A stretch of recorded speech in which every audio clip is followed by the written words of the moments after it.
World Report on News XL. Let's take a look at the top headlines of this hour. Officials reportedly suggest the Bondi Beach attackers visited the southern island of Mindanao in Philippines earlier and stayed there briefly for a month. One of the shooters also visited a gun store during their stay. Thousands of long-awaited Epstein files have been released. U.S. Justice Department has published first batch of documents featuring Bill Clinton, Michael Jackson.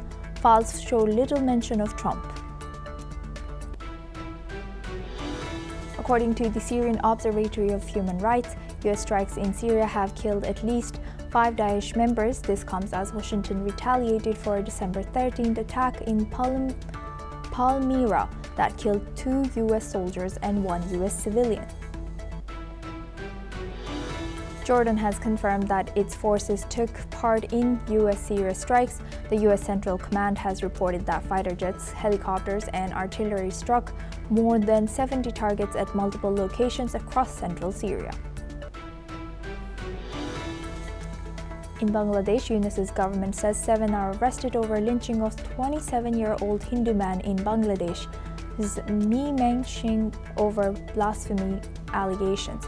UNICEF said arrests followed the coordinated action by RAB units.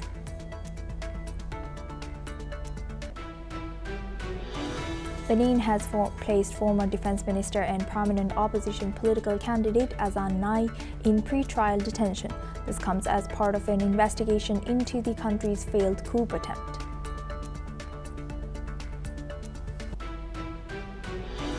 Italian police have arrested 384 people and has seized 1.4 tons of drugs in a large-scale operation against drug trafficking. In addition to the arrest, officers had put under investigation 655 individuals, including 39 minors, and confiscated 35 kilograms of cocaine and more than 40 firearms.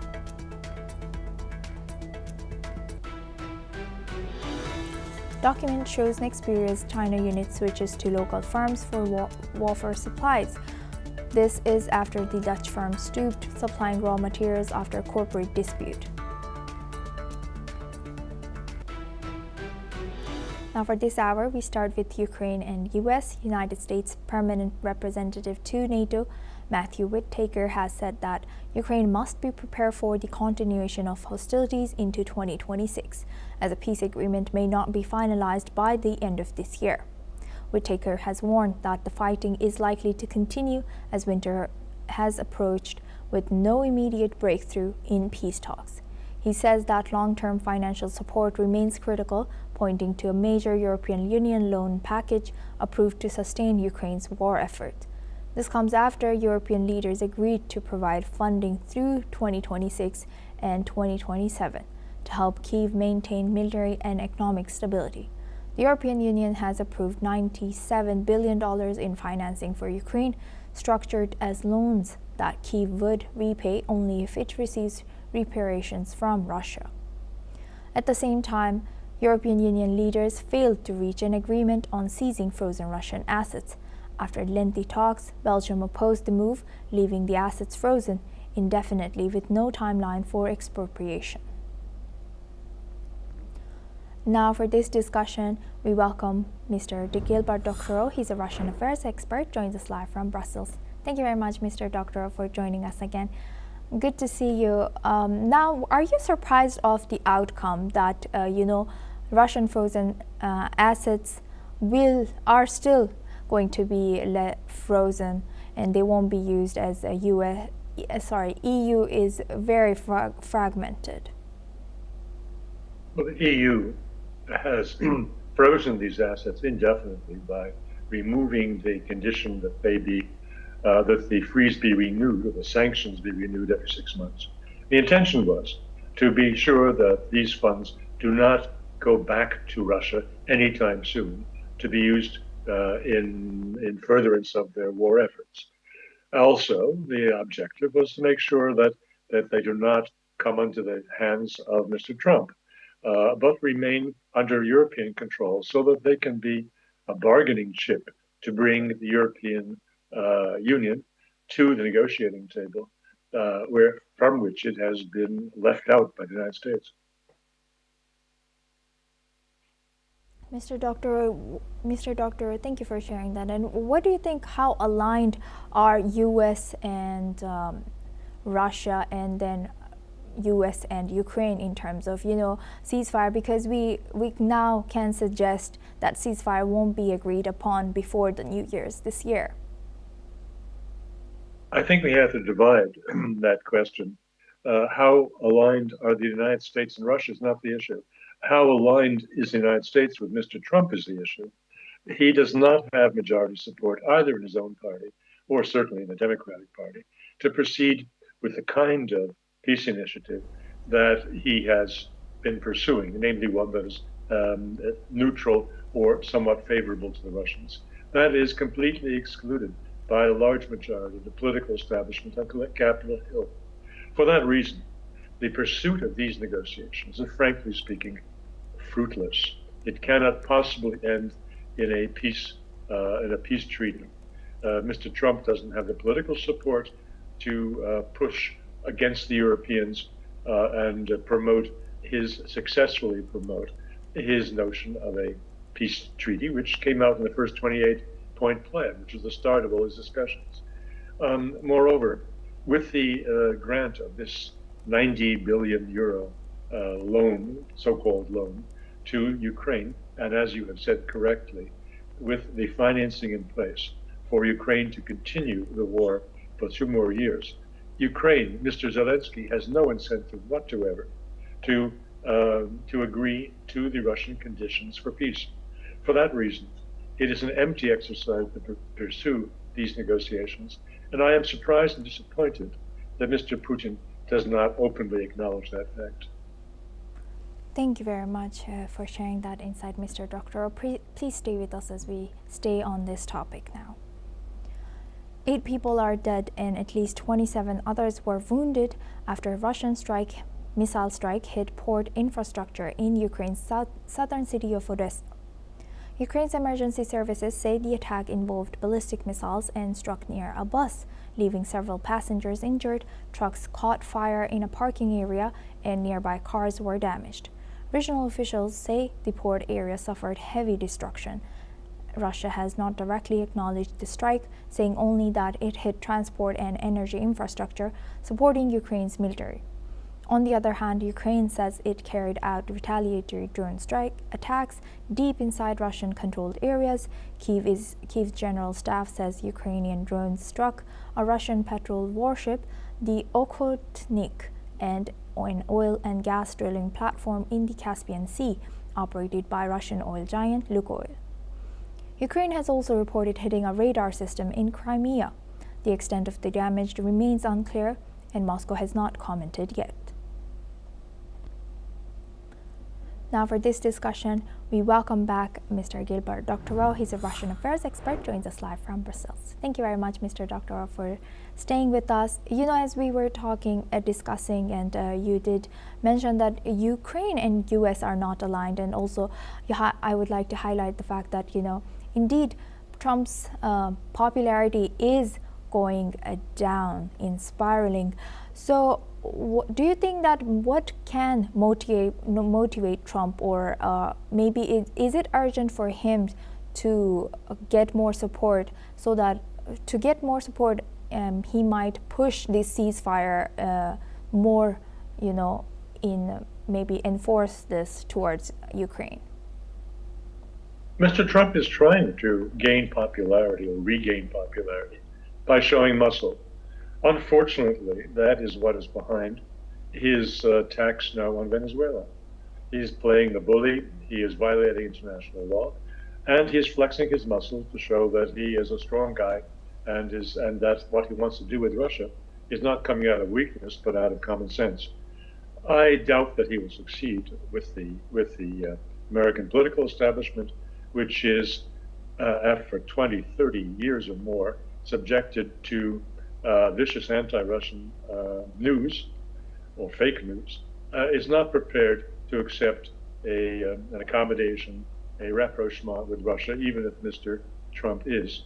And it's regrettable that he is beating up Venezuela the same way that he enabled the genocide in Gaza for the sake of promoting his accommodation with Russia. It didn't work in Gaza, and the beat up of Venezuela, if it doesn't end in a war altogether, will not get him the support he needs for his view of an end game in the Ukraine war. It is, I said, very sad that Mr. Putin does not recognize this, and I'd like to connect this with the other piece of news which you have given, and take a step back to what's behind that news.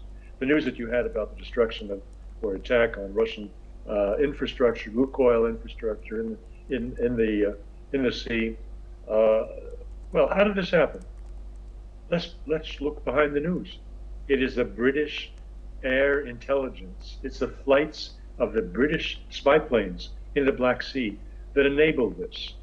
And if Mr. Putin wanted to take a little tiny bit of risk to end this war, he would shoot down those planes and there wouldn't be any more attacks on Russian infrastructure. Yes, and thank you very much, Mr. Doctor, for sharing that insight. Please stay with us as we come back to you for our next discussion as well.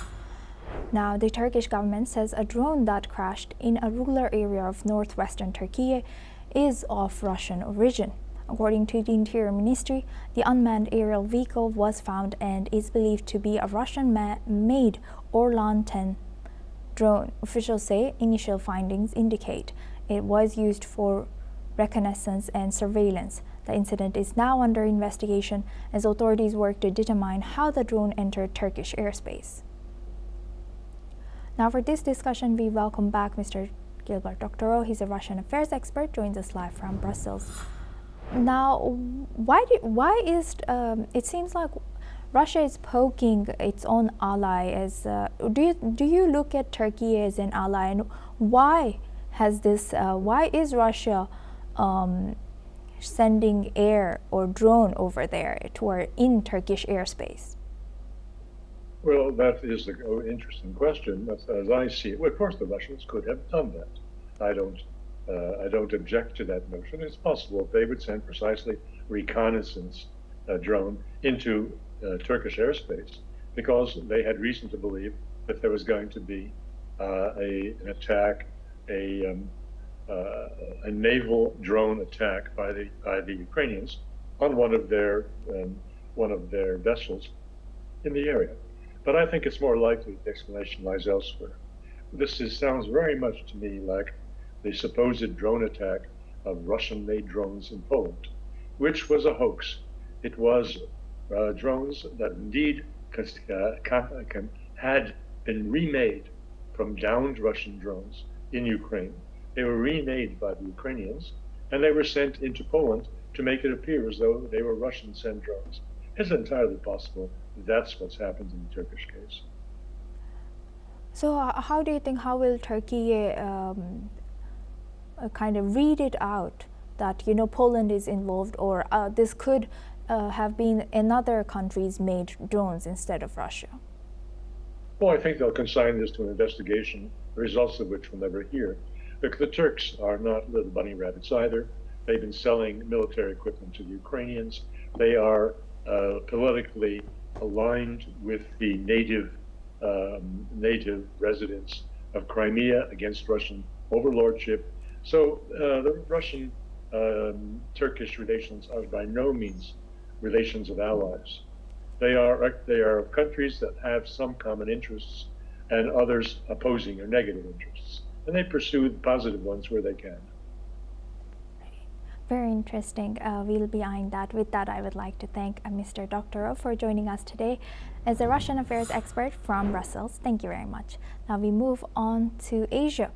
Thousands of Bangladeshi mourners, including the country's interim government leader, Muhammad Yunus, has attended the funeral of a youth leader and election candidate who was shot in the head by masked assailants in Dhaka last week.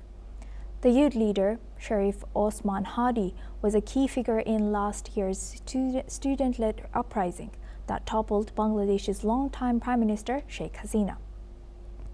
Hadi was shot while he was launching his campaign for an election. During February next year, he was then admitted to the hospital in Singapore, but he succumbed to his injuries on Thursday after spending 6 days on life support. The youth leader's death has caused a wave of unrest in Bangladesh, prompting coordinated mob attacks in major newspapers and cultural institutions. Today's funeral saw heavy deployment of police and paramilitary forces across the capital city, but there were no reports of renewed violence as for now. Now for this discussion, we welcome Mr. Prashanta Kumar Shil. He's a political commentator, joins us live from Dhaka. Thank you very much, Mr. Shil, for joining us again. Great to have you on the air with us.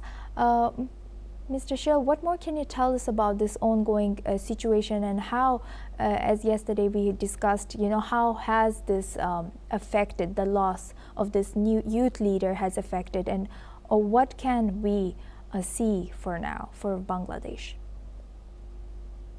Yes, it's from Usman Hadi's from his dad. After that is in some crucial happening for Bangladesh new politics, especially that from our next election, especially from the election commission declared for 2026 in February. So I think it's some political dividend gain and political vote bank issues are coming from the next couple of months. So it's a narrative game also and the framing game also for the vote bank. And my observation, there is some situation, that kind of situation can pulse, can touch some narrative, especially that there is some extremism narrative is coming from the fact. Especially, that there is some pro-Pakistan sentiment is come from that. And I think my belief from that is that some who are the engrossed some that kind of political ideology, they'll be too much benefited for that, because that there is some extremism pulse if you're doing look like from talking about that kind of identity, especially that your constitution, your government, your media, and also the general people. If you're doing more, you can doing anarchy. I think it will be dividend for the who would endorse that kind of thinking. So that my observation, and another observation, that the total scenario in politics, still now there is some mistrust, distrust issues in the present time, especially in political. That the major party in Bangladesh, especially in Sheikh Hasina's Awami League. So this party is down banded from some context. But after the Sheikh Hasina, you see that there's some smaller and some paramilitia or something parties coming from and force, and they have to do the rights of the politics from some narratives, some vote bank narratives. So they are coming in front of that, and that's why they are just in targeting some specific vote bank issues. They have to targeting the people who are thus controlling to goes to the power. So that is the one kind of issue. The another force, the total scenario when that the vote is coming from our next almost 2 months in hand. So we don't know what is happening for that. So there is some bargaining, some political unrest situation after the some few days in that, and that is some also the position of total law and order situation that is very questionable for the few in few context. Yes, And also that. Yes, Mr. Shil, building on that, I would like to know your analysis on, some of our guests have raised concern over if Bangladesh's this situation continues, whether or not they will be able to uphold the upcoming scheduled election. What is your take, and what risks do Bangladesh people face and also the government faces in upholding stability towards upcoming election? Yes, it's a very major concern. People want to, the general people want to take in peace, prosperity, or something here. But you have very strongly said that what is the political party's agenda now? The political party's agenda is not now from how to build your prosperity, how to build your political something here from economy, trade, commerce. Not that is your agenda. The political agenda only for the very two simple things, very silly things. One is that is anti-Anglik sentiment, and another is anti-Indian sentiment. So this is very too much funny from some framing in context. If you are in mandate, so what are your mandate? From you can establish and you can just play a role and economy get vibrant in a society. So this is your first concern, and the second concern is your that is political stability and that political equivalent, and also that the third one is that is the law and order situation. I think that's all are the going to the out of context. They are just coming from the some Sharia sentiment that is come from the very eagerly, just deliberately talking about the some pinpoint that is anti-Awalik sentiment, that is some religious political, that is one kind of that is something some call, and that is some Islamization context they have in come from their political statement, nothing else. I think is a very much not a very orderly and peacocky for our Bangladesh politics. This is not a very a good concern for any country, because your main agenda is to prosper and concern from your stabilization of your economy and your political system and also in security system. But that your concern is more like than bypass your concern, more like than you just talk about the anarchy. You can talk about the Islamizations. You can talk about the something Western model, look like an Pakistan model. So this is not a very view and very good and a very simple from the Bangladesh politics. I think the next from a couple of days it will be very much unhazardous situation from when the election coming, because your agenda is not a very public pulse based. Your agenda is one kind of political dividend based. So that is a major question from my end. Right. Thank you for sharing that. With that, I would like to thank Mr. Prashanta Kumar Shil for joining us all the way from Dhaka and sharing that insight. Now we move on to North America. U.S. Secretary of State Marco Rubio has said that Washington has taken action against senior Honduran election officials amid growing concerns over the country's disputed presidential vote. Rubio has announced that the State Department has refused a visa application from Marlon Ochoa, a member of Honduras' National Electoral Council, and revoked the visa of Mario Morazan, the head of the Electoral Court. Honduras has held its presidential election on November 30th, but nearly 3 weeks later, the outcome remains unclear.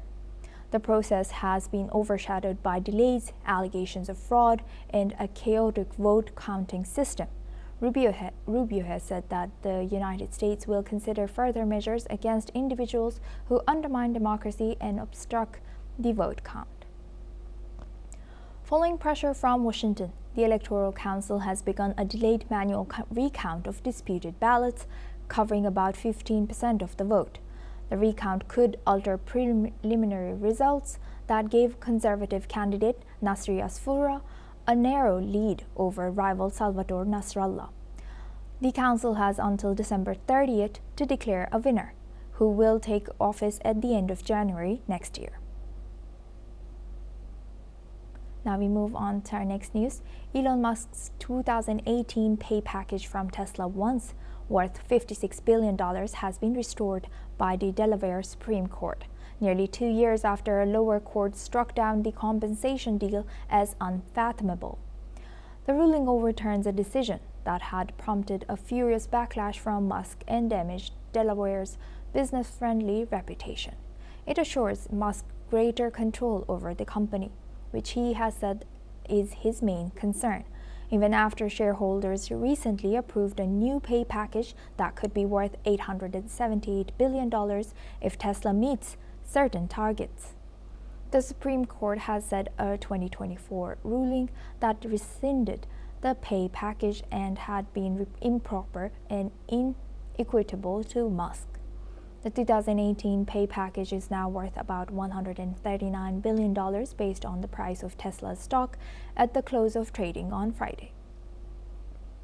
If Musk exercises all the stock options from the 2018 package, His stake in Tesla would grow from about 12.4% to 18.1% of an expanded share base. That's all we have time for. Keep watching News 6 World for more news updates from around the world.